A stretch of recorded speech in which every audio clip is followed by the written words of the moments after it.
Europe 1, 6h56, Thomas Soto. C'est l'heure du vrai faux de l'info de la matinale avec vous, Géraldine Vosner. Bonjour. Bonjour Thomas. Ce matin, la poigne antiterroriste affichée de Marine Le Pen. À la veille du premier tour, la candidate du Front National s'accroche à cette promesse ravivée par les événements de la nuit dernière. Elle veut expulser immédiatement tous les étrangers fichés S.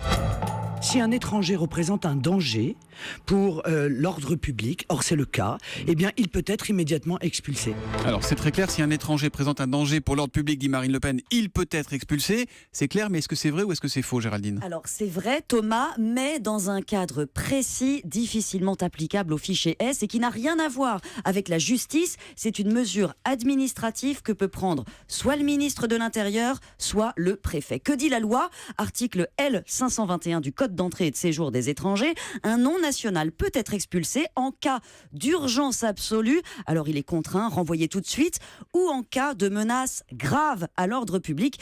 Toute la subtilité est dans la définition de ce mot, grave. Une commission se réunit, elle apprécie le danger, il doit être actuel, et la réponse proportionnelle à y apporter, c'est-à-dire qu'il faut quand même des éléments solides, probants pour renvoyer quelqu'un. On ne peut pas se contenter d'un simple soupçon. Or, c'est ça qui pèse sur les fichiers S. Un soupçon, car qui sont-ils ? Des gens qui ont pu être condamnés, dont on a remarqué la radicalisation en prison, mais aussi des gens qui gravitent simplement dans l'entourage d'un imam radical. Tous sont comme équipés d'une sonnette qui alerte les services de renseignement sur leurs déplacements, leurs rencontres. Un outil précieux donc, mais beaucoup trop flou pour justifier une expulsion. C'est d'abord un outil pour les services de renseignement, un fichier. Voilà, ça n'a rien de judiciaire. Donc ça veut dire quoi ? Qu'on n'expulse personne dans les faits ?